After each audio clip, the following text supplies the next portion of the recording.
நேற்றுக்கு ஆஞ்சநேய சுவாமியை ஒரு 3 நாள் முடியும் அப்படின்னு சொன்ன உடனே அவருக்கு தன்னுடைய பவர் ஞாபகத்துக்கு வருது. பெரிய விஸ்வரூபம் எடுத்துக்கிற மகேந்திர மலை மேலேருந்து ஏறி தாவி பாஞ்சு போகிறார்.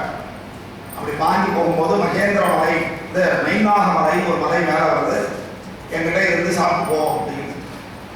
நம்ம என்ன சொல்லுவோம், ஐயோ ஸ்கூலுக்கு லேட் ஆகிட்டு வேன் வந்துட்டு நான் சாப்பிட மாட்டேமா அப்படின்னு சொல்லுவீங்கல்ல. அதே மாதிரி ஆஞ்சநேயர் நம்மள நான் ராமகாரியமாக போகிறேன், அதனால இப்போ என்னை சாப்பிட முடியாதுன்னு சொல்லிட்டு கிளம்பிட்டார். அதுக்கப்புறம் சுரசை அப்படின்னு ஒரு நாகமாதா வருகிறாள்.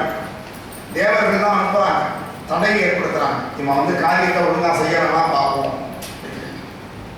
அப்படி பண்ணும்பொழுது அவர் என்ன பண்றார், அந்த சுரசையோட வாய்க்குள்ள மிக பெருசாக வளர்ந்துட்டு திருப்பி கட்ட அளவுக்கு மாறி அந்த சுரசை வாய்க்குள்ள போய் வெளியே வந்துட்டார். அதனால அந்த சுரசை என்ன பண்றா, என்னுடைய சாப விமோசனம் ஆகிட்டு நான் போறேன் அப்படின்னு வழி விட்டுட்டு போயிட்டான். இப்போ அடுத்த தடை இன்னைக்கு ஆஞ்சநேயருக்கு வரப்போகுது. அதனால தடை வந்து நமக்கு தான் வந்து நினைக்க வேணாம். பெருமாளுக்கே தடை வந்திருக்கு, ஆஞ்சநேயருக்கே தடை வந்திருக்கு, சீதாதேவிக்கு சோதனை வந்திருக்கு. அவங்களெல்லாம் விட நாம பெரியவர்கள் கிடையாது. அதனால எல்லாருக்கும் பெருமாள் சோதனைகளை கொடுக்கத்தான் செய்வார். அதை நம்ம எப்படி சாமர்த்தியமா கையாளணும், அதுதான் உண்மையான அறிவு.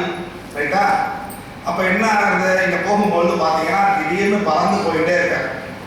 நீங்க வீட்டுல எல்லாம் விளையாடும் போது பார்த்துருப்பீங்க, ஒரு பொருள் இப்படி இருந்ததுன்னா அந்த பொருளை பிடிச்சோம்னா அதோடைய நிழலையும் பிடிச்சோம். லைட் அடிக்கிறச்ச இப்படி ஒரு பொருள் இருந்தது அப்படின்னா அந்த பொருளை நம்ம பிடிச்சோம்னா நிழலை பிடிக்கிறோம். ஆனா நிழலை பிடிச்சா பொருளை பிடிக்க முடியுமா? அப்படி ஒரு சக்தி இவளுக்கு இருந்துதான். அப்படி ஒரு வராது. எப்பவுமே நிஜத்தை பற்றினால் நிழலை பற்றலாம், அதுதான் இயற்கை. ஆனா இவளுக்கு எப்படி ஒரு வரம் இருந்ததுன்னா, நிழலை பிடிச்சுட்டானா நிஜம் நகர முடியாது. இது எப்படா நடக்கும், இதெல்லாம் கதையா இருக்கு அப்படின்னு சொல்லலாம். எல்லாமே கதை. அதனால ராமாயணம் நடக்கலைன்னு சொல்றாங்க. ராமாயணம் நடந்தது. இப்பவும் அட்லாண்டிக் ஓஷன் அப்படின்னு ஒரு இடம் இருக்கு. அந்த அட்லாண்டிக் பெருங்கடல்ல பெர்முடா ட்ரையாங்கிள் அப்படின்னு ஒரு இடம் இருக்கு. அதுக்கு மேல பறக்கிற ஆகாய விமானம்லாம் திடீர்னு காணாம. இது வந்து ஒரு மேக்னட்டிக் எஃபெக்ட், காந்த சக்தியினால இருக்கக்கூடிய ஒரு விஷயம். அதனால அந்த பவர் உண்டு வரும். அதுதான் விஷயம். அதனால பெருமூடா, அதுதான் சொல்லியிருக்கோம், சயின்ஸி கலந்து எழுதிய சொல்றாங்க. பெருமூடா எனுமிட பெருமுக்கோணம் நிர்மூலம் செய்திடும் நெருங்கும் போதே. கிட்டக்கே போகணும்னு அவசியம் கிடையாது. ஆகாசத்துல பறக்கிறத கூட அது பிடிச்சி உள்ள இழுத்துருமா. இது எங்க இருந்தது, சிங்கிகேடுன்னு வந்தது. ஒவ்வொரு யுகத்திலையும் இந்த மாதிரி விஷயங்கள் வரும், திருப்பி திருப்பி வரும். அதனால எப்போ நடந்ததுங்கிறதுனால இல்லை. மர்மமாய் நிழலை மட்டுமே பிடித்து கர்மமே தடுக்கும் காரணி அவளே. காரணி அப்படின்னா அர்த்தம்னா அவதான் காரணம். யார் அனுப்பிச்சு வைக்கிறாங்க? தேவர்கள் அனுப்பிச்சு வைக்கிறாங்க. அவளுடைய பேர் என்ன அப்படின்னா சிங்கிகை. அவளுக்கு இன்னும் 2 பேர் இருக்கு. சிங்கிகைக்கு இன்னும் 2 பேர் இருக்கு. காரண பெயர்னு ஒன்று உண்டு. செய்கிற காரணத்தினால வருது. திருடன் அப்படின்னா யாரோ ஒருத்தர் வைக்குமா? இன்னைக்கு ஒருத்தன் திருடினாலும் அவன் திருடன், நாளைக்கு திருடன் அவன் திருடன் கிடையாது. என்னைக்கு திருடனாலும் அன்னைக்கு திருடன். அது காரண பெயர். திருடுவதால் வருகின்ற பெயர் திருடன். புரியுதா? அது மாதிரி இங்க என்னன்னா சாயா கிரகணி அப்படின்னு ஒரு சாயான நிழல். அந்த நிழலை பிடிக்கிறதுனாலே அவன் உருவத்தை பிடிச்சிடலாம். அதனால சாயா கிரகணி அப்படின்னு ஒரு பேர். சிங்கிகைன்னு ஒரு பேர், அந்தாரதாரை அப்படின்னு ஒரு பேர். இந்த 3 பேர் இருக்காங்க. சில பேருக்கெல்லாம் 4-5 பேர் இருக்கும். வீட்டில் வைக்கும் போதே என்ன பண்ணுவாங்க, ஸ்பெஷல் நேம் வச்சுருவாங்க. ஒரு ரகசிய பேருன்னு வச்சுருவாங்க எப்பவுமே எல்லாருமே. அந்த ரகசிய பேரை எல்லாருக்கையும் சொல்லக்கூடாது.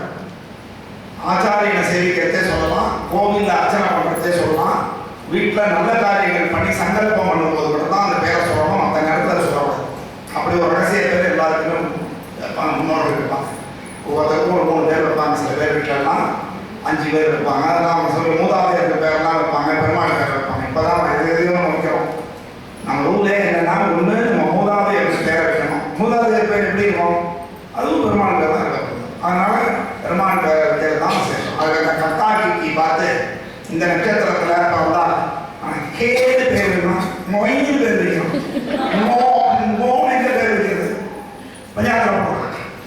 இது என்ன விஷயம் அப்படின்னா, அந்த பஞ்சாங்கம் முட்டாள்தனமா அப்படின்னா அப்படி அர்த்தம் இல்லை. அதுக்காக அவங்க என்னென்னதையோ பேர் வைக்கிறாங்க. நம்ம ஹிந்து மதத்தில் போகிற பையனுக்கு டேல பேர் வைக்கணும்னா என்ன பண்ணுறது, ஆனந்த் அப்படின்னு தான் பேர் வச்சுக்கணும். டேடியல் ஆனந்த் வச்சுக்கிட்டாங்க. ஆக அப்படியெல்லாம் கிடையாது. இந்த பஞ்சாங்கத்தில் எதுக்காக அதை போட்டிருக்காங்க அப்படின்னா, கிராமத்தில் இருக்கிறவங்களுக்கு இந்த நட்சத்திரம் இப்போ கூட பார்த்தீங்கன்னா பல பேருக்கு நட்சத்திர பிறந்தாங்களே தெரியுது. நம்ம டேட்டா பார்த்து தான் கொண்டாடிட்டு இருக்கோம். அதுலேயும் குறிப்பாக கேட்க வைக்கணும், அந்த விளக்கை அணைச்சிடணும். கேண்டில் அணைச்சாதான் திருப்தி. நமக்கு நல்ல காரியம் செய்யும் பொழுது விளக்கை அணைக்கக்கூடாது, ஏற்ற வேண்டும். நம்ம வீட்டில் தான் எந்த ஃபங்க்ஷனாக இருந்தாலும் பெருமாள் விளக்கு ஏற்றிட்டு தான் காரியம் பண்ணணும். சாப்பிட்றச்சே விளக்கு அணையக்கூடாதுன்னு சாஸ்திரம். ஆக நம்ம சாஸ்திர விரோதமான விஷயங்களை தான் நல்லதுன்னு நம்ம கிட்ட சொல்லி கொடுத்துருக்காங்க. நம்ம சாஸ்திரங்கள்லாம் தப்பு அப்படின்னு கேள்வி பண்ணிட்டாங்க. அதை பற்றி நீங்கள் கவலைப்படாதீங்க. நாம செய்யத்தான் நம்ம செய்யணும். பர்த்டேவா என்ன செய்யணும்? வீட்டில் பாயசம் பண்ணு, இல்லை அம்மா விட்டு கேசரி பண்ணு. ரெண்டும் பண்ண தெரியாதுன்னா கடையில் ஸ்வீட் வாங்கிக்கோ. அம்மா அப்பாவை சரி, பெருமாளை சரி, பக்கத்து வீடு அக்கம் பக்கத்து வீடு அதுக்காவது ஸ்வீட்டை கொடு, டீச்சர்ஸுக்கு வந்து ஸ்வீட்டை கொடு, ஆசீர்வாதம் வாங்கிக்கோ, சேவிச்சு ஆசீர்வாதம். இதுதான் நம்ம செய்யணும். நீங்கள் வசதியாக இருந்ததுன்னா ஏழையாக இருக்கிற யாருக்காவது ஏதாவது துணிமணி எடுத்து கொடுக்கலாம், உதவி இருக்கலாம். இதுதான் நம்ம பர்த்டே பண்ணணும். கோவிலுக்கு போகணும் கட்டாயம். இதை விட்டுட்டு கேட்க வெட்டுறேன், கேண்டில் ஏற்றுறாங்க, அணைக்கிறாங்க, அது அடுத்த வாரங்களே ஒருத்தர் நதியை திருப்பி ஒரு 10 பேருக்கு வாயில் வச்சு விட்டுறாங்க அப்படின்னு நம்ம ஊட்ட வேண்டிய அவசியம் இல்லை. அது நம்ம நிறுத்தணும். நம்ம வந்து குழந்தை ஆசைப்படுறதுன்னு கூட பண்ணக்கூடாது. அனிருத்துக்கு அப்படிதான் சித்தி சித்தப்பா வந்து கேக் வாங்கி அனுப்பிச்சிட்டாங்க பர்த்டே. வெட்ட முடியாதுன்னு நீ வேணா இன்னொரு நாளைக்கு சாப்பிட்டேன் அப்படின்னா அது ஒரு கேக் கூட நம்ம மறுபடியும் சொல்றதுல சாப்பிட்றதுக்கு இருந்தாலும் சொல்கிறேன். அதை வந்து வெட்டக்கூடாதுன்னு சொல்கிறாங்க. ஏன்னா பிரின்சிபிள் இஸ் பிரின்சிபிள். ஒருத்தர் வாங்கி கொடுத்தாங்கிறதுக்காக நம்ம ஏற்றுக்கிறதா நாளைக்கு ஒரு பாக்கெட் சிகரெட் வாங்கி கொடுத்தாலும் அதுக்காக நம்ம முடிக்க முடியுமா? அதனால நாம நம்ம கொள்கையில உறுதியாக இருந்தால்தான் நம்ம மற்றவர்களை அந்த கொள்கையை கொண்டு வரணும். நம்மளே தளர்ந்து போயிட்டோம்னா நம்மளால அடுத்தவர்களை நம்ம கையில் கொண்டு வர முடியாது. அதனால நம்ம சாஸ்திர சம்பிரதாயங்களை விடாதீர்கள். அதனால ஸ்டார் பர்த்டே தான் கொண்டாடணும். நட்சத்திர பிறந்தநாள் தான் நம்மளுக்கு பிறந்த நாள். டேட்டா பார்த்து நம்ம பிறந்த நாளே கிடையாது. இது யாரோட பிறந்த நாளையும் நீங்கள் கொண்டாடுங்க. போயிட்டு போகிறாங்க தலைவர்கள் வாழ்க்கலாம், அந்த நட்சத்திரத்தெல்லாம் விட்டாங்க. கலாச்சாரம் போயிடுது. கேட்டால் கலாச்சாரம் அப்படிங்கிறோம். இன்னைக்கு ஒருத்தர் திட்டிருக்கான். எப்படின்னா, இந்த ரோபோ சங்கர் இறந்து போயிட்டார். அவர் மனைவி வந்து கூத்தாட்டம் போட்டான், டான்ஸ் போட்டான். அதை விமர்சிச்சு நம்ம அதெல்லாம் எழுதியிருக்கான். எந்த பொம்மநாட்டியாக இருந்தாலும் அவ்வளோ சந்தோஷமாக போகிறது இல்லை. அது புரிஞ்சுக்கணும். நம்மளும் எழுதியிருக்க வேண்டாம். அது வந்து அவர் கேட்டுட்டான், நான் வந்து இறந்து போகிறதுக்கு முன்னாடி இறந்துட்டேன்னா நீ இப்படி பண்ணணும் அப்படின்னு சொல்லியிருக்காங்க. இதெல்லாம் ஒரு அச்சு வச்சா பேச்சு. இதெல்லாம் பேசவே வேண்டிய அவசியம் இல்லை. பேசியிருக்காரு. அதை கேட்டுட்டாங்க. இவங்களும் அதுக்காக ஆடிட்டாங்க. அவ்வளோதான் விஷயம். அதுக்கு ஒரு கமெண்ட் பண்ணுறோம். ஆமாம், இல்லைன்னா பொம்மநாட்டிகள்லாம் நெத்தி அழிச்சுட்டு இதை எல்லாத்தையும் நகையெல்லாம் ஊற்று போட்டுட்டு வெள்ளை புடவை கட்டிட்டு ஓரமாக அவங்க கலாச்சாரம் அப்படி இருக்காங்க. கலாச்சாரத்தில் அப்படி உட்கார சொல்லி நம்ம சொல்லவே இல்லை. யாரும் பொம்மநாட்டிகளாக அப்படி வச்சுக்க சொல்ல.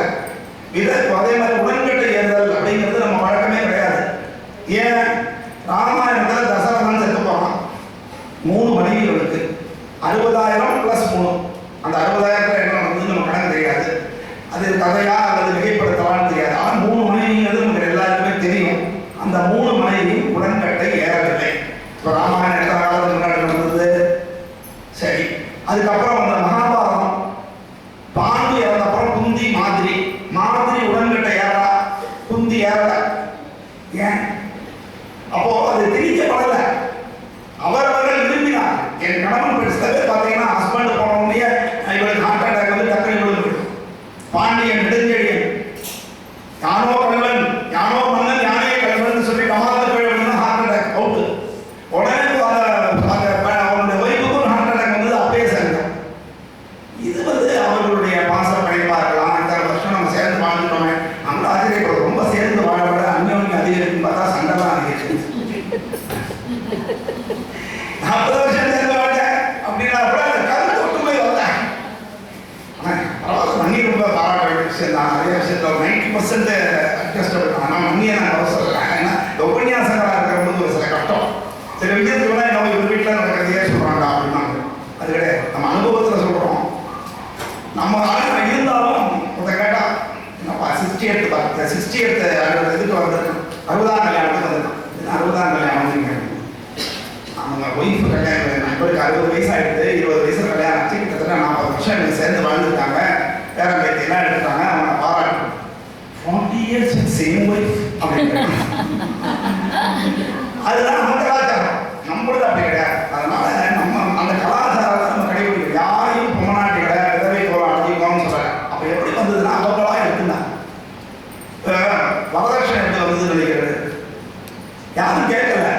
இவனா கொடுத்தான். லஞ்சம் எப்படி வந்து நினைக்கிறீங்க? முதல்ல ஆரம்பிச்சிருப்பான். அவன் காரியம் செஞ்சு கொடுத்தோன்னே வாங்க சார் டீ சாப்பிடலாம். அந்த டீல ஆரம்பிச்சதான் இன்னைக்கு ரேட்டு ஃபிக்ஸ் பண்ணி காசு வாங்குற அளவுக்கு வந்துருக்கு. எல்லாமே ஆஃபர் பண்ணதுனால தான். கொடுப்பானா கொடுக்க மாட்டான பயம் இருக்கிறவங்கள இன்னைக்கு கூட அவன் கேட்க தயாரா இல்லை, பயப்படும். இவர் கொடுப்பாரா மாட்டாரா, நெத்தி நிறைய திருமணம் கொண்டு இருக்காரு, இவர்கிட்ட நம்ம ஸ்ட்ரெயிட் ஃபார்வர்டா இருப்பாரோ, இவர்கிட்ட கேட்கலாமா வேண்டாமான்னு என்கிட்ட பயந்து இருக்கிறவங்களும் இருக்காங்க பல இடங்கள்.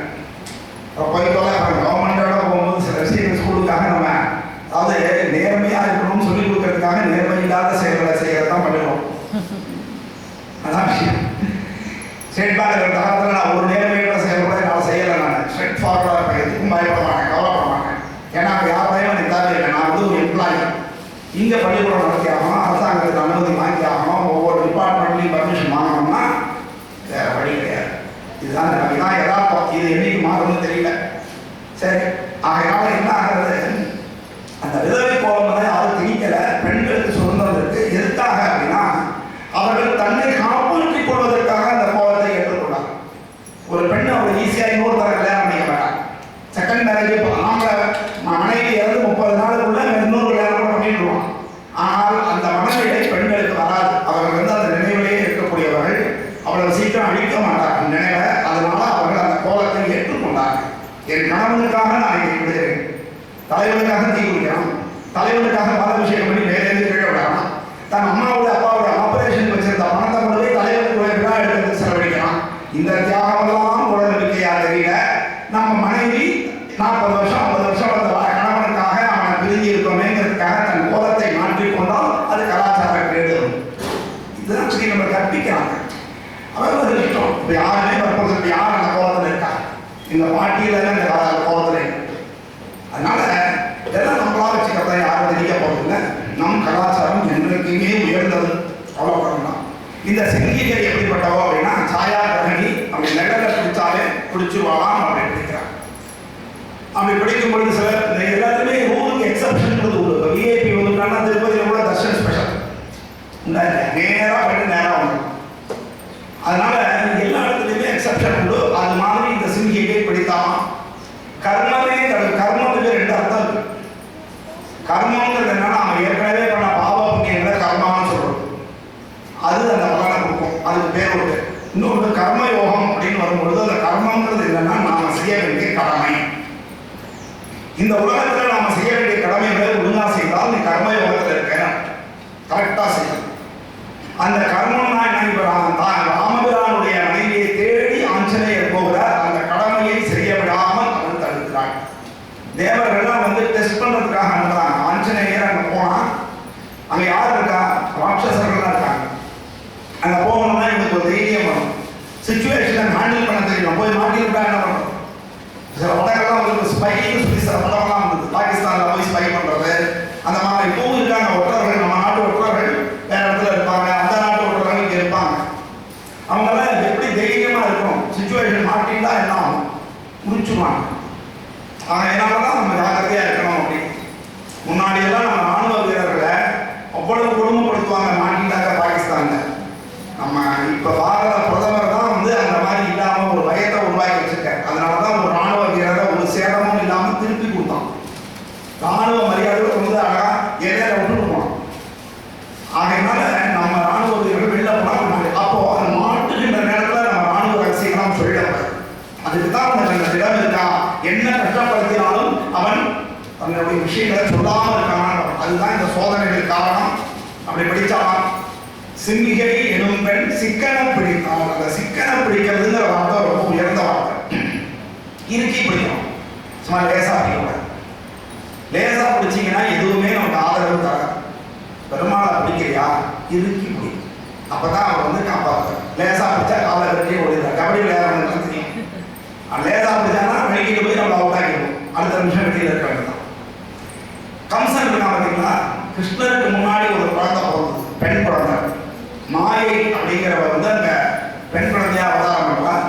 அப்புறம் கம்சன் வந்து அவர் காலை பிடிச்சிட்டான். காலை பிடிச்ச ஒரே காரணத்தினால நம்ம வதம் பண்ணாம அதை தப்பிச்சு போயிடும். இருந்தாலும் அவங்களால பண்ண முடியாது, வேற விஷயம். 8வது ஆண் குழந்தையாக இறக்குன்றது இருக்கு. இருந்தாலும் அந்த காலை பிடிச்சுட்டாலே அனுகிரகம். அதனாலதான் சிக்கன பிடித்தேன் அப்படின்னு சொல்லி ஆழ்வார்கள்லாம்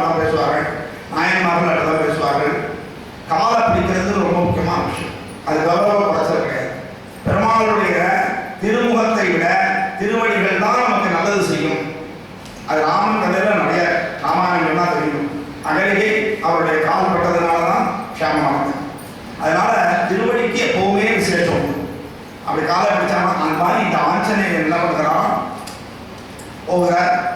அந்த சிக்கனை பிடித்தான்னு சொல்றதுக்காக சொல்லுவாங்க. பிடிச்ச அப்புறமா என்ன பண்ணுறாரா, விடமாட்டேன்னு.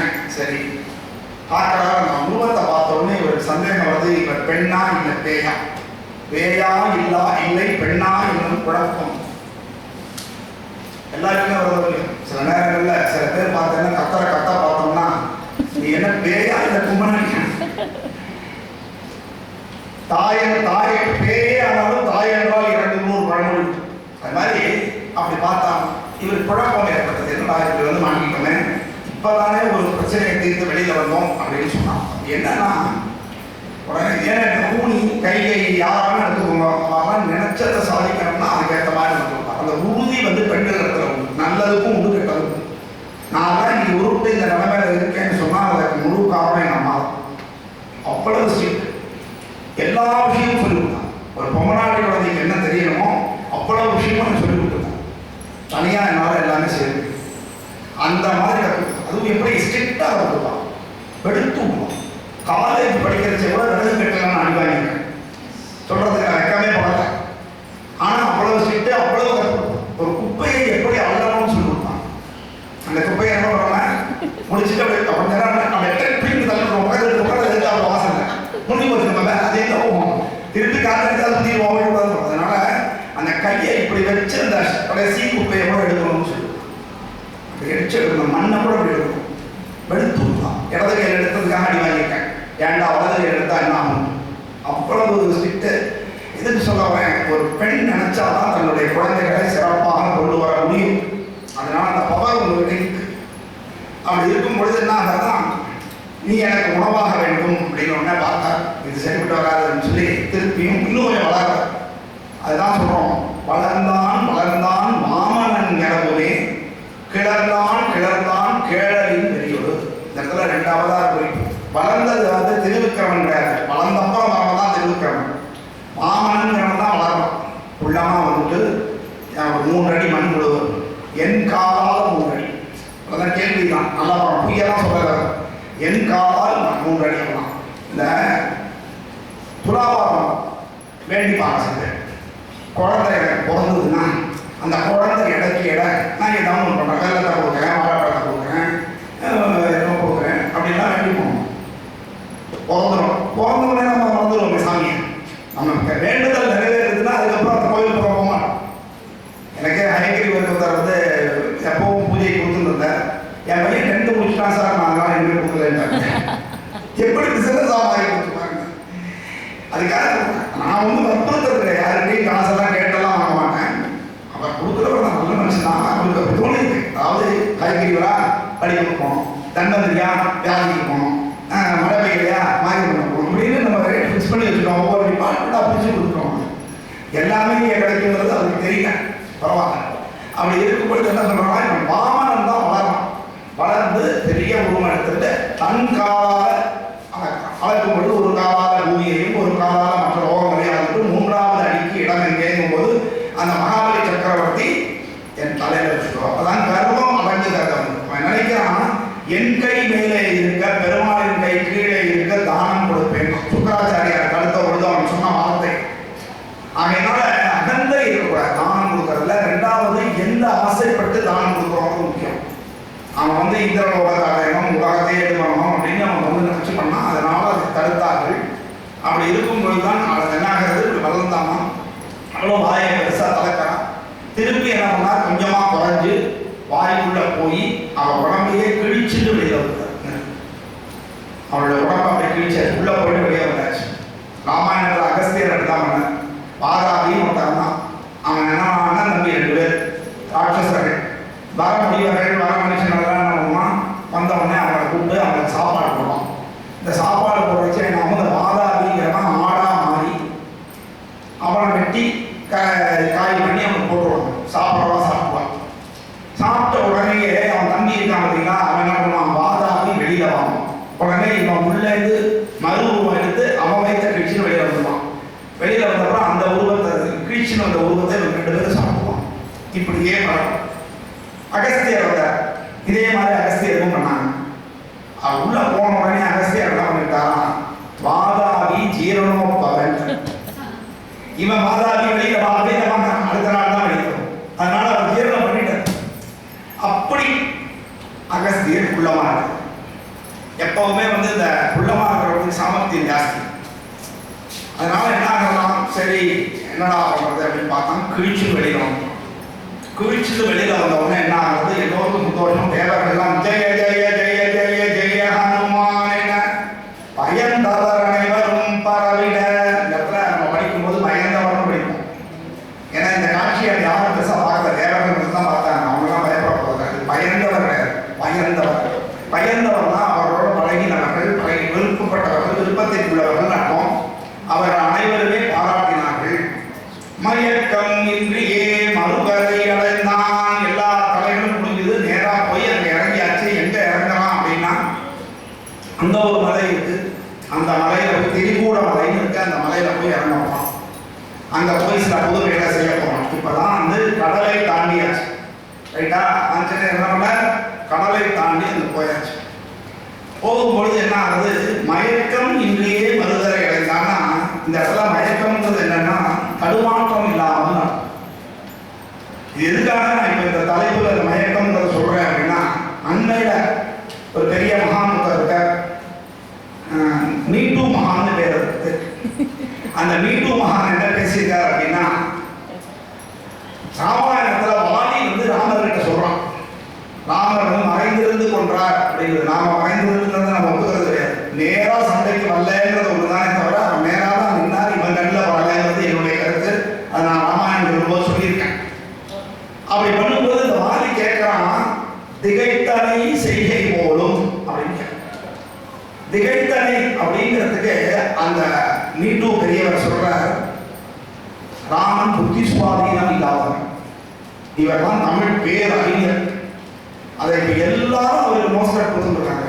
ஆனா அவர் எல்லாம் உடைக்க திகைத்தல் அப்படின்னா அதுக்கு எத்தனை அர்த்தம் இருக்கு தமிழ்ல. ஒரு ஆச்சரியமான விஷயத்தை பார்த்தா திகைக்க முடியும். திடீர்னு என்ன செய்யறதுன்னு தோணலைன்னா திகைக்க முடியும். அதுக்கு பேர் புத்தி சுவாதீனம்னு விளக்கம் சொன்ன ஒரே ஆளு நம்ம தான். அது என்ன பண்றது, அவங்க இருக்கிற இடம் அப்படி.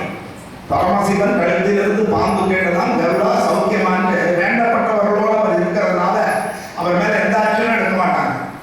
ஒரு பொம்மநாட்டி புகார் கொடுத்துருக்கா, அவளும் ஒரு நல்ல ஹை சொசைட்டியில் இருக்கிறதான். அவளை சார்ந்து ஒரு வீட்டுங்கிற ஒரு அமைப்பையே ஏற்படுத்தி பல பேர் கூப்பிட்டுருந்தாங்க. ஆனா அவரை கூப்பிட்டு ஒரு வியாபாரம் நீ தண்டனை கொடுன்னு நான் சொல்லலை. ஏன்னா அலிகேஷன் கொடுத்த உடனே அவன் தண்டிக்கப்படணும்னு அவசியம் கிடையாது. கூப்பிட்டு விசாரிக்க கூட இல்லை. இதெல்லாம் பெண்களுக்கு எதிரான விஷயமா நமக்கு தெரியல. சொன்னா கம்ப்ளைண்ட் யார் பண்ணாலும் நீ கூப்பிட்டு நேரிக்கணுமா வேண்டாம், அது கூட பண்ணதை ஏன்னா அவர் வேண்டப்பட்டவர். சரி, அதுக்கு மேல பண்ணா பாலிடிக்ஸ் ஆகும். அப்ப என்ன ஆகுது, இந்த மயக்கம்ங்கிறது என்ன அர்த்தம்னா தடுமாற்றம் இல்லாமல் போனார். ஆஞ்சநேயர் தைரியமா போனார், இறங்கினார். இறங்கின உடனே பார்க்கிறான், என்னன்னு பார்க்கிறார். அந்த போன உடனே பார்க்கிறார், இப்ப பெரிய உருவமா நம்ம போனோம்னா உள்ள வர மாட்டாங்க, யாரோ எவரோன்னு நினைப்பாங்க. அதனால நம்ம மாறு வேஷம் போட்டுக்கோம் அப்படின்னு. ஒரு 100 யோஜனை ஒலிகடல் கடந்துமே திருசேரு நல்லிடம் திருந்த காணவே உருமாறு சிந்தனை உடலுமே குரலனாய் திருவிக்கிரமன் போல் வீரனும் சுருங்கினான். எப்படி வாமனன் வளர்ந்தானோ, வளர்ந்தப்பறம் வந்தவனுக்கு பேர் திருவிக்கிரமன். அந்த திருவிக்கிரமன் எப்படி திரும்பி சுருங்கிடுவாங்க அதுபோல சுருங்கினான். 3 அடி அளவுக்கு மாறினான். சின்ன உருவம் எடுத்துதான் ஆஞ்சநேயர். இதனால ஆஞ்சநேயருக்கு 2 சக்தி, அட்டமா சித்திகள். அதுல மகிமா சக்தி, அனிமா சக்தின்னு 2 உண்டு. இந்த மகிமா சக்திங்கிறது என்னன்னா பெரிதாக வளர, அவர் எவ்வளவு பெரிய உருவம் வேணா எடுக்க முடியும். அனிமா சக்திங்கிறது என்னன்னா சுருங்கிறது. நமக்கும் ஒரு அளவுக்கு உண்டு. நம்ம சின்ன வயசுல இருந்து நம்ம என்ன பண்றோம், வளர்ந்துதான் இவ்வளவு விவசாயம். எங்கேயாவது உடம்பு கிழியறதா வளர்ச்சி. சாதாரண ஒரு பொருளை நீங்க பெருசு பண்ணி பாருங்க, ஒரு லெவலுக்கு மேல எடுத்தா கிழிஞ்சிடும். ஆனா நம்ம உடம்பு என்னைக்காவது கிழிஞ்சிருக்கா? அதே ஷேப்பு, அதே இதுல அதே தோல், அது அழகா உடம்பும் தோல் சேர்ந்து வளர்றது. ஆனா நம்ம கொஞ்சம் வருஷம் வளர்றது அவ்வளவுதான். அதே வளர்ந்து முடிச்சப்பறம் வயசாக நம்ம உடம்பு சுருக்கும் திருப்பியும். ஆக இந்த வளர்தலும் தேய்தலும் எல்லாருக்கும் உண்டு. அது ஆஞ்சநேயருக்கு அவருடைய யோக சக்தியினாலையும் பவசக்தியினாலையும் அவருக்கு இது அதிகமாக உண்டு. அதனால அந்த மகிமா சக்தியினால் அவர் வளர்ந்தார். வாமனாக இருந்த அவர் வளர்ந்தார். திருப்பி திருவிக்கிரமன்லேருந்து திருப்பி 3 அடி அளவினாக மாறினார். மாறி என்ன பண்றாரா, அவர்கிட்ட போய் லங்கினியில போய் பேச. அதனாலதான் சொல்லுவார்கள், கள்ளனை நம்பினாலும் உள்ளனை நம்பாதேன்னு ஒரு பழமொழி. இந்த பழமொழி எங்கே இருந்து வந்ததுன்னா, ஜாதியெல்லாம் கிடையாது. கள்ளன்னா அந்த ஜாதி அப்படின்லாம் கிடையாது. அதுக்காக வந்தது. கள்ளன்கிறது யாருன்னா கிருஷ்ணன். நம்ம கள்ளத்தனம் மாயக்கண்ணன் பேர் அவர். எப்படி மற்றவாளை ஏமாற்றி தன்னுடைய வசீகரத்தில் வச்சுக்கிறது. உள்ளம் கவர் கல்வன். அதனாலதான் ஒரு பெரிய அரசியல்வாதி அவர் திருடன்னு சொல்லிட்டு அது ஒரு டிஸ்பியூட் ஆச்சு. நல்லவர்களுடைய உள்ளங்களை கவர்வார். வெண்ணையை திருடுறதுன்னா சாஸ்திரம் தான். வெண்ணைங்கிறது என்னன்னா அடியார்களுடைய நல்ல உள்ளம், தூய உள்ளம். அந்த உள்ளத்தை கவரக்கூடியவன் அதான் உள்ளம் கவர் கல்வன் அவனுக்கு பேர். அதனால அந்த கண்ணனை நீ நம்பினாலும் நம்பலாம். அவனே நிறைய திருத்தம் பண்ணிடுவான், எப்படியாவது ஏமாத்திடுவான். ஏன்னா மகாபாரத யுத்தத்துக்கு அப்புறம் தான் கிருஷ்ணருக்கு இவ்வளவு கெட்ட பேர். ஏன்னா அவர் தர்மத்தை நிலைநாட்டும் வேற வழிக்கு. இப்ப நம்ம தர்மத்தை நிலைநாட்டோம்னா நேரடியா போய் அதர்ம வரவாள்கிட்ட நேரடியா பேசினா நடக்குமா? அப்ப நம்ம என்ன பண்ணலாம், விஜிலன்ஸ் எழுதி போடலாம், ஐடி டிபார்ட்மெண்ட் சொல்லலாம், நேர்மையான போலீஸ் ஆஃபீஸர் இருந்தால் அவர்கிட்ட சொல்லலாம். இப்படித்தான் நம்ம பண்ண முடியும். நேரடியா போய் நம்ம மோத முடியாது. அப்போ காலத்துக்கு ஏற்பதான் செய்யணும். அதனால கிருஷ்ணாவதார காலத்துல அவர் தர்மத்தை நிலைநாட்டுவதற்காக சில மாற்று வழிகளை கடைபிடித்தார். அது அவருடைய தர்மம். அதனால கள்ளனை நம்பினாலும் குள்ளன் நம்ப. யாரா அந்த குள்ளன்னா வாமனாவதாரம். இந்த வாமனாவதாரம் வரும்போது குட்டி உண்டா வந்துட்டு வளர்க்கும் போது பெருசா இருக்கு. அதனால அந்த மாதிரி தந்திரங்கள்லாம் எதிர்பார்க்கல யாரும். அதனாலதான் மகாபலி சக்கரவர்த்தி ஏமாந்துருவான். அதனாலதான் அந்த பழமொழி வந்தது. இந்த குள்ளமா இருக்கிறவர்கள் அதனால குள்ளநரி கூட பேர். அவர்களுக்கு தந்திரம் ஜாஸ்தியா. குள்ளமா இருக்கிறவர்களுக்கு தந்திரம் ஜாஸ்தியா. நம்ம லால் பகதூர் சாஸ்திரி குள்ளந்தான், அகஸ்தியர் குள்ளந்தான், வாமனர் குள்ளந்தான். இது மாதிரி இவன் அப்துல் கலாம் கூட குள்ளந்தான். அவர்கள் சாமர்த்தியமா இருப்பார். கெட்டவர்கள் கிடையாது. நல்லா புரிஞ்சுக்கணும். சாமர்த்தியமா இருக்கிறவங்க தான் கெட்டவன் கிடையாது. அந்த சாமர்த்தியத்தை எந்த காரியத்துக்கு பயன்படுத்துறாங்க, என்டியூஸ் இருக்கு இல்லையா, அந்த என்டியூஸை வச்சுதான் நல்லவனா கெட்டவனான்னு சொல்ல முடியும். அப்படி இருக்கு. அப்படி இருக்கும் பொழுது என்ன ஆகலாம், வான்மறை மதியுடை வளநகர் வெளியிலே தான் போய் இறங்குறான். எங்க போய் இறங்குறான், லங்கா பட்டணத்துக்கு பெரிய சுவர். அந்த காம்பவுண்ட் எப்படிப்பட்டது அப்படின்னா வானத்தையே மறைக்கக்கூடிய அளவுக்கு இருந்தது. இப்போ கூட ஃபேஸ்புக்கில் வாட்ஸ்அப்ல எல்லாம் போடுறாங்க, இதான் நன்மை ராவணனுடைய இருப்பிடம் ஒரு பெரிய மலையை போட்டு அது மேல ஒரு கோட்டையை போடுறாங்க. உண்மையாக எனக்கு தெரியல. அப்படி கட்டியிருப்பான். சூரியனும் சந்திரனும் கூட உள்ள வரணும்னா கட்டும். அவன் பர்மிஷன் இல்லாம வரது. ஏன்னா நவக்கிரகங்களையும் அவன் தன்னுடைய கட்டுப்பாட்டில் வைத்திருந்தான் ராவணன் அப்படிங்கிறது. அதனால என்ன ஆகிறதா, அந்த இடத்துல போய் இவர் இறங்கினார்.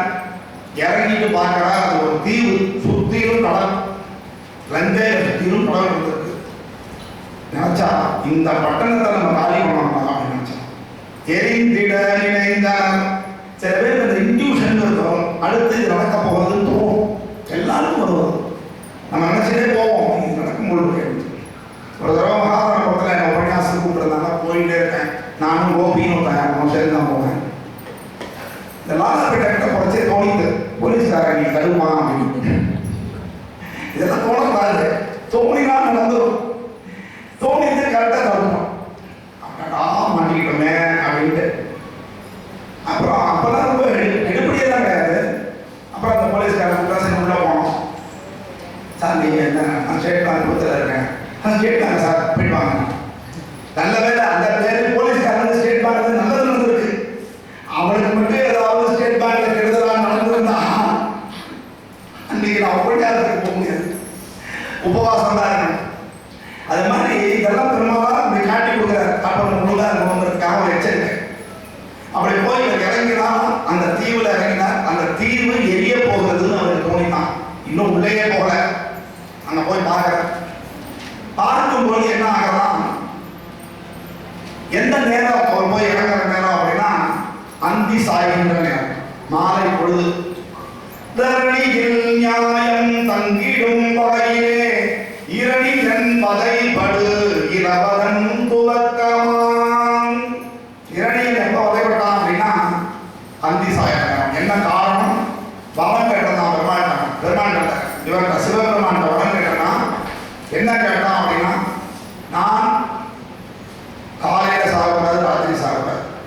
வெளியில சாகக்கூடாது, உள்ள சாகக்கூடாது, தரையில சாகக்கூடாது, ஆகாசத்தில் சாகக்கூடாது, விலங்குகளால் சாகக்கூடாது, பழைய கருவிகளால் சாகக்கூடாது, தேவர்களால் சாகக்கூடாது, மூவரால் சாகக்கூடாது, கர்ப்பத்திலே உதித்த யாராலும் சாகக்கூடாது. எப்படியெல்லாம் கேட்டிருக்காங்க. ஏன்னா சாகாத வரணும் கொடுக்க முடியாது. அதனால அவங்க என்ன பண்ணுவாங்கன்னா சாகாத வரணும் கொடுக்க முடியாதுப்பா, நீ எப்படியெல்லாம் சாகக்கூடாதுன்னு வேணா கேட்டுக்கோ அப்படின்றாங்க. இவ்வளவு கண்டிஷன் போட்டு ஒரு 100 ரூபா பத்திரத்தில் கையெழுத்து வாங்கியாச்சு. அதெல்லாம் அந்த உத்தரவு கொடுத்து போயாச்சு. இவ்வளவுத்தையும் சாட்டிஸ்ஃபை பண்ணி நரசிம்மர் எந்த கர்ப்பத்திலையும் உருவாகல, தூண்லேருந்து உருவாகி எந்த ஆயுதமும் கிடையாது, கை நகங்களை வச்சுட்டு பகலும் இல்லை ராத்திரியும் இல்லை, அந்தி சாயிர நேரம், வாசலும் இல்லை உள்ளேயும் இல்லை, படிக்கட்டு ஆகாசமும் இல்லை பூமியும் இல்லை, தன் மடியில போட்டு அப்படி அவனே வரணும். எப்பவுமே வல்லவனுக்கு வல்லவன், நம்மளை படைச்ச பெருமாளுக்கு நம்மளை விட புத்தி ஜாஸ்தி இருக்கும்னு தெரியும். அதனாலதான் அவன் இதை கூட அதை கூட கேட்கறது வேறா, ஏன்னா நல்லா வச்சு போடான்னு ஒரே வார்த்தை சொல்லிட்டீங்கன்னா நிம்மதியா இருக்கும். இல்லை நான் எதை கேட்கிறீங்களோ அதை கொடுத்து அதோடைய கூட இலவச இணைப்பா ஒரு பிரச்சனையும் கொடுக்கும். அதனால அப்படி ஆச்சு. அந்த அந்தி சாகின்ற வேலைன்னு, ஏன்னா இந்த மாதிரி ஸ்பை ஒர்க் பண்றவங்க தான் ராத்திரிக்கு தான் போக முடியும். நல்ல நேராக பார்த்தா பகல ஜாமன் போய் பார்க்க முடியும். அப்படி போகும்பொழுது அந்த ஒரு தடை வருகிறது. பெரிய ஒருத்தி வந்து அன்னைக்கு நம்ம காவலை வேஷம் பண்ணி எப்படி வீரலட்சுமி இருந்தாலோ அது மாதிரி ஒருத்தி வரா. அவளுக்கு பேர் என்ன தெரியுமா? லங்கினி. அவள் வந்து ஒரு காவல் தெரியும். எல்லா ஊருக்குமே இந்த மாதிரி காவலுக்குன்னு ஒருத்தரை போட்டிருப்பாங்க. நைட்டு படுத்து சில பேர் தூக்கம் போட்டுருப்பாங்க நகை வாசல்ல. நல்ல தேவை பொண்ணு வருகிறோம் அவங்க அதுக்கு பேர் காவலாளி கிடையாது. காவலாளி ராத்திரி போட்டாங்கன்னா தூங்கப்படாது. இந்த லங்கினி கரெக்டாக நின்றுட்டா இதோடு உருவம் உள்ள வராது. அவன் காலப்படியே நோய் விடாம சொல்லலாம். அவன் அவ்வளோ ரைட்டு. ஆனால் அதையும் அவன் நோட் பண்ணணும். அதான் விஷயம். காவல் தான் அப்படி காணும். அப்பதான் எல்லாரும் பள்ளிக்கூடம் நல்லா நடக்கணும்னா கரஸ்பாண்டன்ட் மட்டுமே கவனமா இருந்தா போறாரு. ஏஓ கவனமா இருக்கணும், ஹெச்எம் கவனமா இருக்கணும், இன்சார்ஜ் கவனமா இருக்கணும், டீச்சர்ஸ் கவனமா இருக்கணும், ஆயா கவனமா இருக்கணும், ஸ்கேனர் தூய்மை பணியாளர்களோடு கவனமா இருக்கணும், அதை விட வாட்ச்மேன் ரொம்ப கவனமா இருக்கணும். இப்படி எல்லாம் இருந்தால்தான் பள்ளிக்கூடம் நல்லா இருக்கும். இதை தவிர வேன் ஓட்டணும் தான் இருக்கணும். இவ்வளவு பிரச்சனை இருந்தால் தான் அந்த குழந்தை சேஃப். அப்போ இந்த லங்கினி எப்படி இருக்காமா அப்படி அவன் கவனிச்சுக்காமா பார்த்துக்கலாம். பிடிச்சா நெல்ல என்ன போற நம்ம இந்த ஃப்ளைட்ல போறவங்கலாம் பார்த்துருப்பீங்க. நீங்க நம்மளை எத்தனை செக்கிங் பண்ணோம், அத்தனை செக்கிங் ஸ்கேனிங் எல்லாம் பண்ணோம். ஆனா ஹைஜாக் பண்றவங்க எப்படி துப்பாக்கியோட உள்ள போறான்னு இனி வரைக்கும் தெரியல. எப்போ போறாங்க அது துப்பாக்கி வச்சுக்கலாம், ஏறி ஹைஜாக் இருக்கான். அப்ப என்னையா உங்களுடைய திறமை இருக்கு. 1000 ஸ்கேன் செஞ்சு நம்மளை விட ஒன்றும் இல்லாமல் பிள்ளைங்க பால் எடுத்து அதை கையை விட்டு கொண்டிடுவோம். உள்ள எதாவது வச்சுருக்கீங்க, தங்கத்தை வச்சுருக்கீங்க, அதை புளிய வச்சு சாப்பிட முடியாது, கையை விட்டோம். கையை விடாம பாம்பு கூட விட்டுருவோம். எதுக்கு சொல்லுவேன், இது மாதிரி சாதாரண ஆள்கள் மேலே தான் நம்ம வீரத்தை காட்டுறாங்களே தவிர ஆஃபீஸர்ஸ் வந்து சின்சியராக இருந்து பண்ணா நல்லா. இவன் சின்சியரான ஆஃபீஸர் லங்கினி. அதனால பிடிச்சிட்டு பேச்சுவார்த்தை நடக்கிறது 2 பேரும். இவனுக்கு பார்த்தா கோபம் வருது. என்னடா தடைலாம் எத்தனை தடையை தாண்டி வருது. அடல்சர் கூட 3-4 வச்சு தான் இருப்பாங்க. இதை ஒரேடியா வந்து அப்படின்னா இன்னொரு ராட்சசியா இவனை என்ன பண்றது. கடுத்தது அவன் முகம் கரிய அரக்கியால். அப்படி பாங்க. முன்னாடிதான் அந்த அரக்கினா கருப்பா இருப்பா அப்படின்னு தான் கணக்கு. இப்பெல்லாம் திருட வரணும்னா அப்படி எல்லாம் இருக்கு. இந்த முன்னாடி மாதிரி உடம்பு பூரா எண்ணெயை வச்சுட்டு மொட்டத்தலை போட்டுட்டு வெறும் சின்ன டிராயரை போட்டுட்டு டீசை வச்சுட்டு ஒரு மச்சம் இருக்கும். இவன் தான் திருடன்னு நினைக்காதீங்க. ஜம்முன்னு வருவான். முதல் வருமா நம்மகிட்டே பேசுவான், நம்ம உள்ள காஃபி கொடுப்போம், வீட்டை அப்படி வருவான், விட்டு போயிட்டாலும் தீர்ந்து போச்சு. யாரையும் அன்னெசரியா வீட்டுக்குள்ள விடாதீங்க. வாசலோட அமைச்சு நான் வந்தா கூட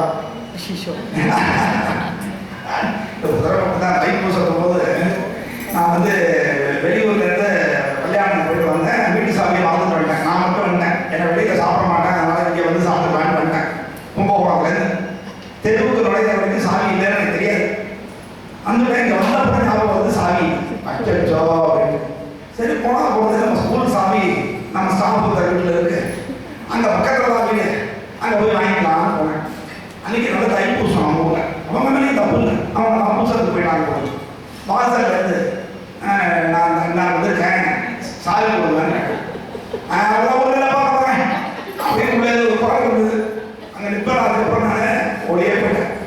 அன்னைக்கு கூட தெருவிலே பெருமாள் நினைச்சாருன்னா சொந்த ஊர்ல 2-3 மணி நேரம் நம்ம அனாதமாக சுத்தம் விடுவார் அப்படிங்கிறத தெரிஞ்சுக்கணும். அதனால இன்னொரு சமயம் சோறே கிடைக்காது. நம்ம திருப்பதி போனோம், 3 தடவை திருப்பதி அப்பா நம்ம 3 நாளைக்கும் வயிறு முட்டை சாப்பாடு கிடைச்சது மடியான கையோட.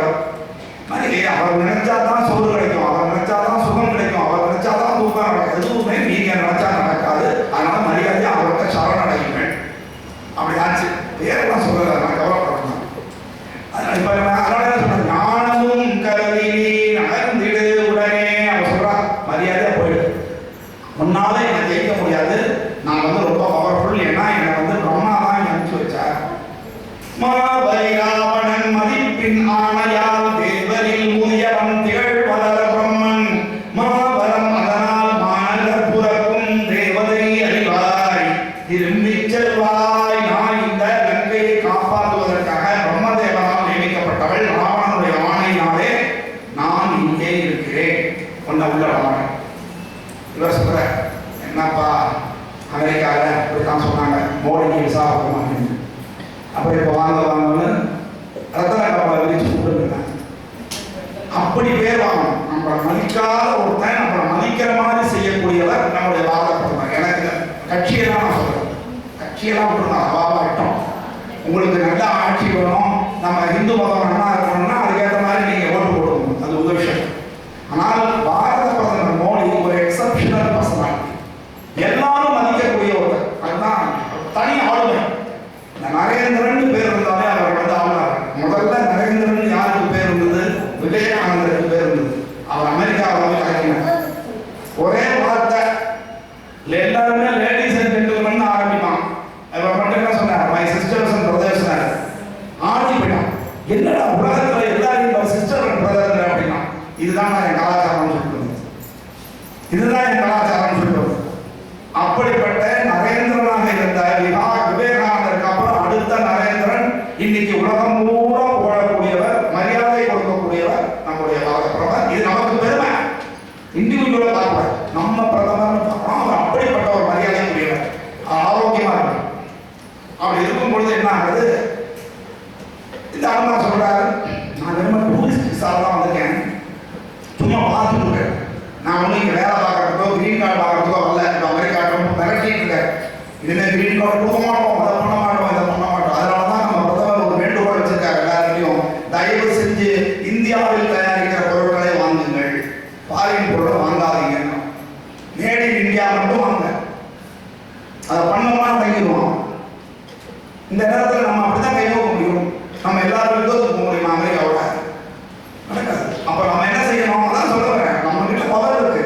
எவன் நம்ம தர்மத்துக்கு எதிர்த்தாப்புல இருக்கானோ அவனுக்கு ஓட்டு போடாதீங்க, எவன் நம்ம தர்மத்துக்கு எதிர்த்தாப்புல இருக்கானோ அவன்கிட்ட வியாபாரம் பண்ணாதீங்க. அமெரிக்கா நமக்கு எதிர்த்தாப்புல இருக்கான், பண்ணாதீங்க. மாறட்டும், மாறட்டும். தாமரை வருவாங்க, சந்தை மலை சரக்கு மலையா சந்தை, சரக்கு மலையா சந்தைக்கு வரும்னு சொல்லுவான் பழமொழி. அது மாதிரி வரட்டும், நடக்கும். இப்ப அந்த வேண்டுகோள் நம்ம கிட்ட வச்சிருக்காரு பாரத பிரதமர்.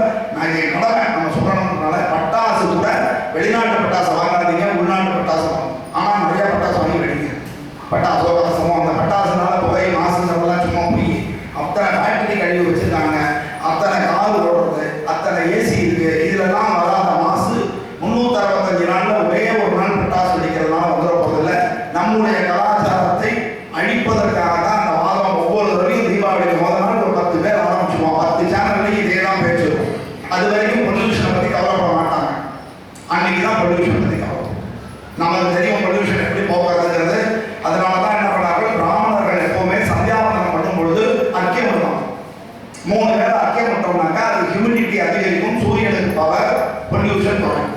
அதனால தான் இப்போ டெல்லியில் கூட பார்த்தீங்கன்னு சொன்னாக்கா பொல்யூஷன் வரும்போது ஸ்ப்ரே பண்ணணும், தண்ணியை ஸ்ப்ரே பண்ணணும். இது எங்கேருந்து வந்தது? பிராமணன் பண்ற சந்தியாவந்தனத்திலேருந்து கற்றுக்க விஷயம். நம்ம கிட்டேருந்து எல்லாம் கற்றுப்பான், நம்ம கிட்டேருந்து எல்லாம் எடுத்துப்பான். ஆனால் அதே தேவையான பெஸ்வா நம்ம அதை நம்புவோம். அதுதான் சொல்றேன். ஆகையினால எதையுமே நம்பாதீங்க. அவங்கெல்லாம் இந்த மாதிரி தப்பா பேசி நம்முடைய கலாச்சாரத்தை கெடுக்கிறார்கள். நாம இருப்போம், நிச்சயமா நம்ம செய்வோம், அது ஒன்றும் சந்தேகம் இல்லை. அப்படி இருக்கும்பொழுது நான் டூரிஸ்ட் விசாவில் தான் வந்திருக்கேன், நான் தூடு உருவோம், நான் என்ன பண்ண போறேன், நான் சும்மா வேடிக்கை பார்த்துருவேன் அப்படின்னு கேட்கிறான். உடனே பார்க்கறான், பேசிட்டே இருக்கிறச்சே என்ன பண்றான், பேசும் போதே பேய்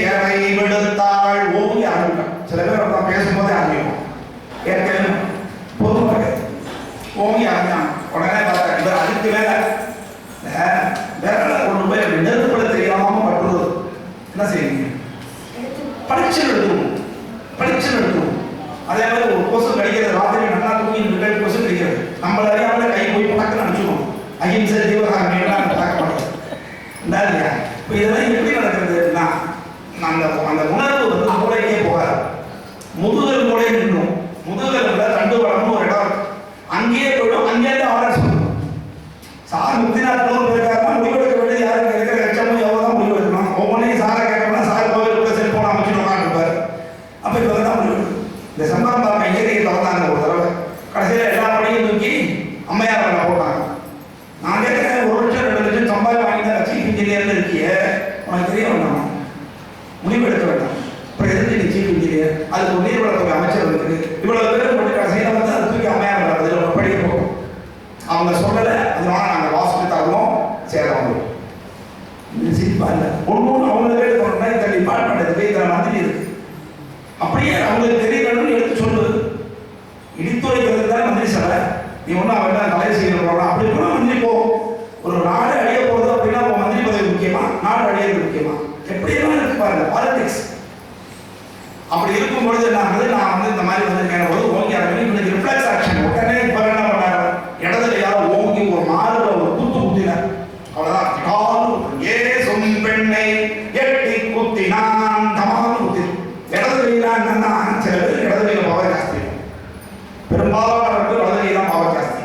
அந்த இடது கை ஆக்ஷன் இருக்கிறவங்களுக்கு பார்த்தீங்கன்னா அவர் கிருஷ்ணரை கோவர்த்தன மலையில் இடது கையில சுண்டு வரலாறு தூக்கினார்னு பல பேர் சொல்றாங்க. கொடுத்து வைக்கிறவங்க இங்கெல்லாம் பார்க்கணும். அதனால இடது கையில அவர் அடிச்சா அதுவே தாங்க முடியல.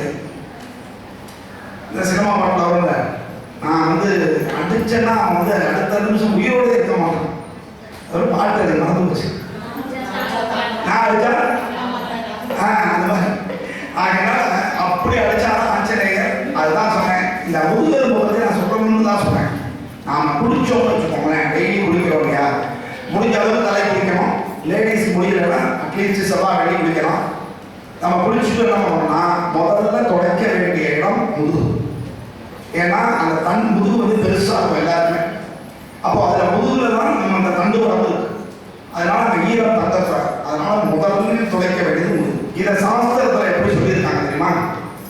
குளிச்சோம்னா எங்க துடைக்கிறது அப்படின்னு கேட்டாங்க.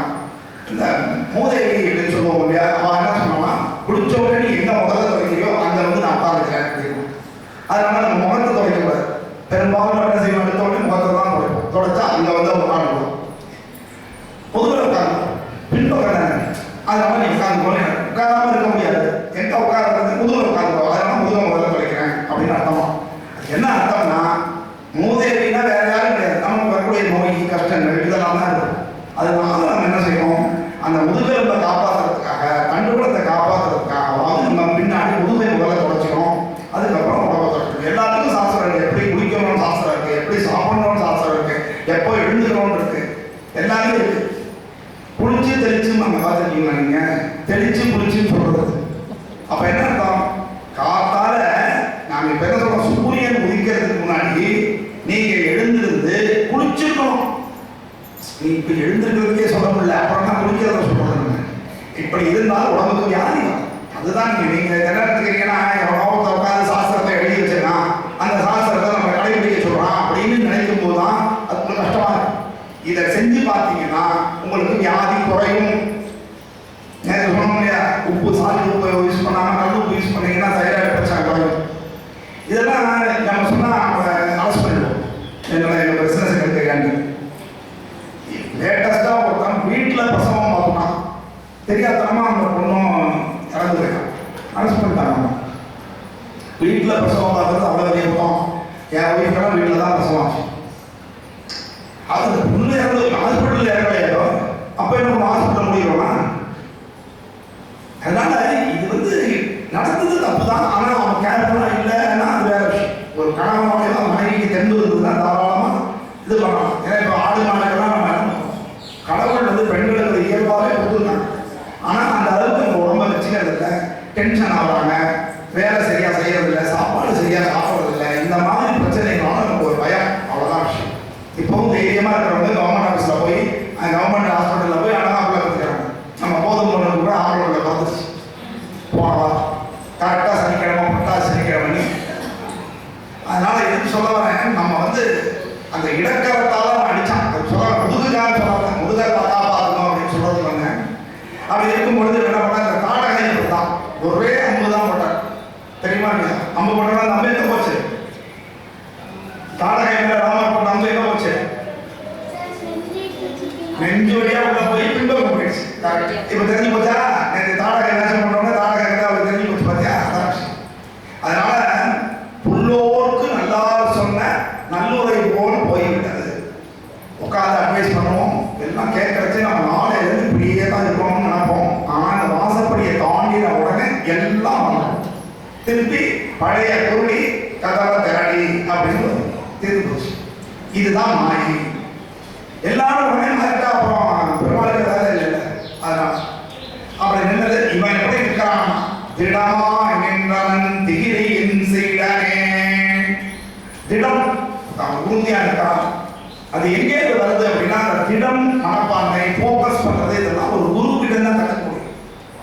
அர்ஜுனன் சொல்றாரு போல, அந்த கிளி இருக்கு அதை எய்ம் பண்ணுன்னு எல்லாருக்கிட்டையும் சொல்றாரு. ஒருத்தங்க போய் கேட்டா எனக்கு மரம் தெரிகிறதுங்க, இன்னொருத்தருக்கு கேட்டா கிளை தெரிகிறதுங்க, இன்னொருத்தருக்கு கிளி முழுசா தெரிகிறதுங்க. அர்ஜுனன் மட்டும் தான் சொன்னான், அந்த கிளியினுடைய கண் மட்டும் தெரிகிறதுங்க. விடுறாங்க. அந்த போக்கஸ் வேணும். படிக்கிற காலத்தில் வேலை செய்யறவங்களும் அந்த போக்கஸ் வேணும். அப்படி இருந்தீங்கன்னா இந்த வேலையில யாரையும் குறை கண்டுபிடிக்க முடியாது. நம்ம வேலையில ஒரு குறை சொல்லக்கூடாது. அது அவங்க அசிங்கம். அவன் தலையை எடுத்துருவானா? தலையை எடுக்க மாட்டான். இன்னைக்கு உங்களை விட பெஸ்டா வேலை செய்யறவங்க இனிமே புதுசாக வேலை செய்ய போறது கிடையாது. அந்த கருவத்தில் நாம எப்படி வேணா இருக்கணும். நாம நம்மளை ஒருத்தன் குறை சொல்லக்கூடாது அப்படிங்கிற ஒரு எண்ணம் நம்ம எல்லாருக்கும் இருந்ததுன்னா யாரும் யாரையும் கரெக்ட் பண்ண வேண்டிய அவசியமே தானா நடக்கும். வேலை நம்ம எல்லாருமே அடுத்தவங்க தான் கை காட்டும். ஒரு குறை வந்ததுன்னா உடனே அவங்க, ஒரு பிரச்சனை வந்ததுன்னா யார் காரணம்னு அடுத்தவனை எப்படி அதை மாட்டி விடுறது நம்ம நினைக்கிறத தவிர இதுல நம்ம பங்கு என்ன? இந்த குறை நடப்பதற்கு இந்த பள்ளிக்கூடத்தில் ஏதோ ஒரு தப்பு நடந்து போச்சுன்னா என்னுடைய மிஸ்டேக் என்னன்னு நாம தான் பார்க்கணும். அதுலேருந்து ஆரம்பிச்சா தான் கரெக்டா. அப்படின்னா திகிரியின் சீடன் சூரியனுக்கு சிஷ்யன். ஆஞ்சநேயர் எப்படி பாடம் கற்றுதான் தெரியுமா? உங்களுக்கெல்லாம் டெஸ்க் போட்டு ஃபேன் போட்டு சில ஸ்கூல்ல ஏசி போட்டு டீச்சர் நின்று பாடம் நடத்துவாங்க, நீங்க உட்காந்து பாடம் படிப்பீங்க. இவ்வளவு வசதி. அதுல காத்து வரலன்னா காத்து வரலன்னு அப்புறம் 2 பேர் வைக்கணும். இவ்வளவு பண்ணியும் நமக்கு என்ன ஆகுது? படிக்க மாட்டேங்க. ஆனா சூரியன் எப்படி படிச்சா தெரியுது, ஆஞ்சநேயர் எப்படி படிச்சா தெரியுமா? சூரியன் போய் அந்த குருவை என் சிஷ்யனா எதுவோ அப்படின்னு கேட்கறேன். கேட்ட உடனே அந்த சூரியன் என்ன பண்றாரா?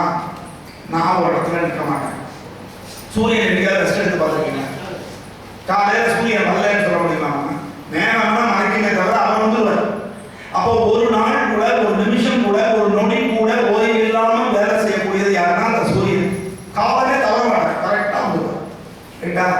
அப்படி இருக்கக்கூடிய சூரியன் நான் போயிட்டே இருக்கேன், நீ எப்படி எங்கிட்ட பாடம் எடுப்பேன்? நானும் அதே மாதிரி வரேன் அப்படின்னு சூரியன் முன்னாடி ஒரு கை கூப்பி நின்றுட்டு ரிவர்ஸ்லயே போனார். அப்படின்னு ஒரு கதை விட்டுருணும். ஆனா ஆக்சுவலா சூரியன் மூவ் பண்ணல, நம்ம பூமி தான் மூவ் பண்றது. இது என்ன விஷயம்னா ரிலேட்டிவ் மோஷன் அப்படின்னு. ட்ரெயின்ல போறச்சே குழந்தை எல்லாம் என்ன சொல்லுவோம்? ஏய் மரம் நகர்றது, மரம் நகர்றது.